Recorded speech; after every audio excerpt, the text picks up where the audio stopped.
Yeah, all good. All good. Good morning. It's a beautiful spring morning. Just been for a nice few laps around, and I was doing a little reflecting on how one phone call can change everything for a footballer and have a big impact on their identity. Every year, as I'm sure a lot of fans will be aware, clubs will release the retained list, who they're keeping and who they're letting go, and you're starting to see that sort of trickle through now. And I made a video earlier this week on some of the implications around that, but I'm going to go a little bit deeper in this video in terms of how it can have a big impact on the footballer's identity. Because, one day you could be going into training and you've got your routine, and some players will drop their kids at school or have breakfast, go to training, come back. They'll have a routine in place, whatever that routine might be, looking for the game on the weekend. And then a week or so later or whatever, they get that phone call, which is not an easy phone call to make for a manager, and the manager might ask the player to come in. They might just do it over the phone.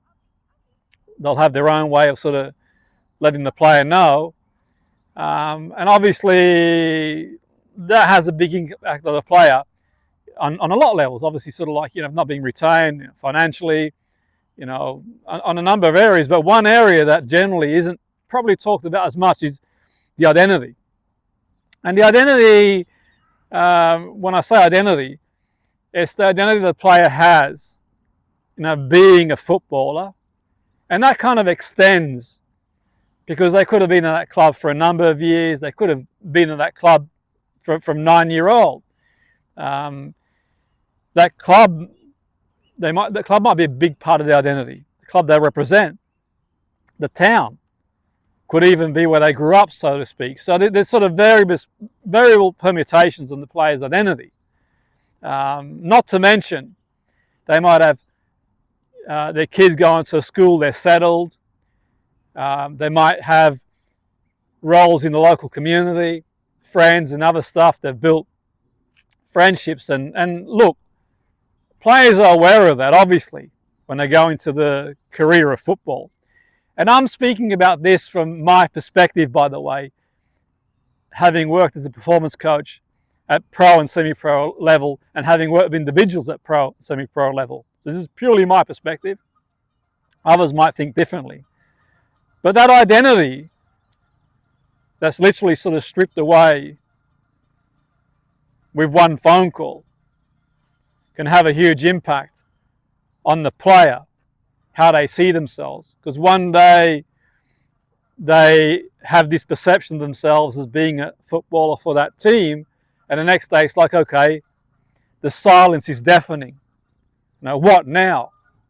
And I suppose you could argue in the Premier League and higher up in the leagues, it might be a little bit different to a certain extent, because the likelihood is, you could argue, they're going to find a club probably a little bit more straightforward than it would be in the lower leagues, so to speak. So, and also you could argue that financially in the Premier League, they've got more of a buffer zone than the lower leagues in terms of sort of having a break and having time to process it. I suppose in the sort of Premier League, perhaps they might sort of take off on a holiday, and they've got the agent who can look around for them type thing, and so on and so forth. Not every player, obviously, at that level has that luxury, by the way, but I'm just saying as a general rule. But if you go down to like, your League One, League Two, there's a lot of things.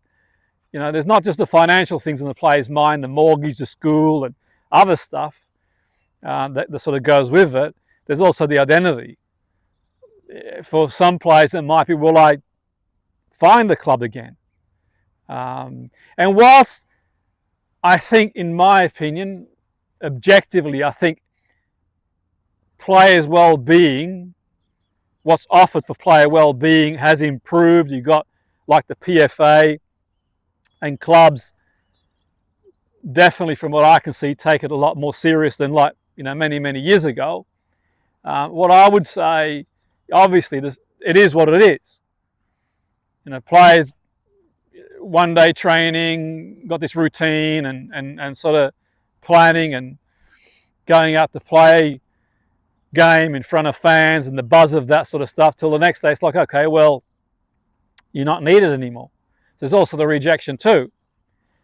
And I'm not giving advice, I'm not making suggestions, I'm not, nothing like that, just purely my own reflections. And I personally, in my opinion, I think the quicker the player gets support, the appropriate support, the better. You know, whether that's sort of through the PFA, through the club, and get professional if they feel they require it, psychological help to sort of help with that transition or that gap between finding another club. I think that's probably, well, in my opinion, that's sort of a good thing.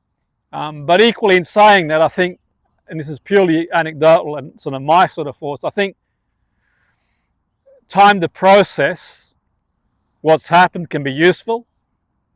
Spending time with loved ones, people they're sort of close to, just taking some time to process it can be, you know, useful.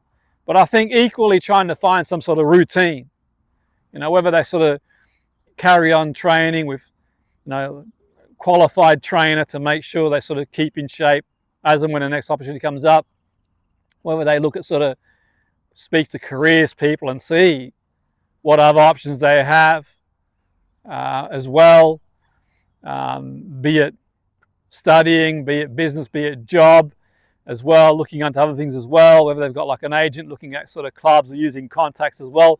But I suppose trying to compartmentalize a routine, I think, in my opinion, can be a useful thing. And that's certainly not a substitute for getting professional help if that's required.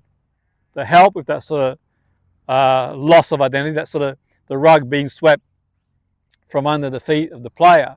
But look, I thought I'd share a different perspective, anecdotal, of what potentially a player might be going through in these situations based on my experience of working as a performance coach